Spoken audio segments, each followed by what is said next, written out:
زمنګ دغه خوی دی خو مخالف ته دا ونه ګڼي چې دا زمنګ کمزوري ده موږ د قام ملنګان یو موږ د قام فقیران یو زه ورځ ولی خان بابا د خدای وبخي هغه سره ناستم एकदम چړلې سره نن راته خبره شروع کړه وی سبا به چرته د پښتنو مشري کې وی بچي د پروت قالین تا ګوره خدا قالین د رضا نه نه جوړ کړل د پښتنو مشري نشي کولی ما ورته بابا کوی نشم په خبره ما ته بچي په دې قالین باندې موږ د پاسه ګرځو کوی دې چرته موږ आवाज وونه لري د چرته موږ ګیله وونه لري دا چرته موږ فریاد وونه لري نوې کو پښتنو مشري کې نوې کو دا پښتانه د چکنیکي هم خو چې فریاد دیونه زی ګیله دیونه زی आवाज دیونه زی موږ د خپل قام د پاره هغه پرتاغه غوړه د قالین ویلو خو قالین هم نه موږ د خپل قام د پاره دا پرتا خوره یو ان شاء الله چې د دې خوره کم خوې دي د قام د پاره به زمونږ هغه خوې خو ګنا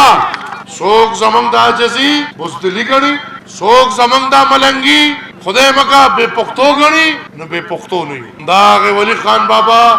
نوسیو اومداغه ولی خان بابا کړوسیو بیا هغه خوراته سوک یاد کړو خو موږ ته اوس خوشی ویو اوس د سوکم ضرورت نی اوس پټک باندې سمېږي نو بیا دا چې ګوره دې ټولو ته ویم چې بیا ګوره ښه په سړیتوب د انتخاباتو او که نه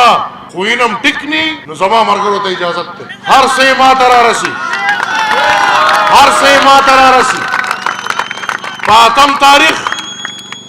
داسې انتخابو کې چې لکه فوجیان ولاړي چې دا د لوپټو والا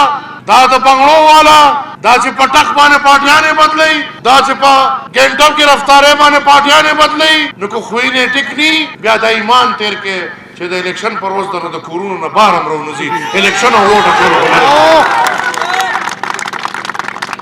ځګرانو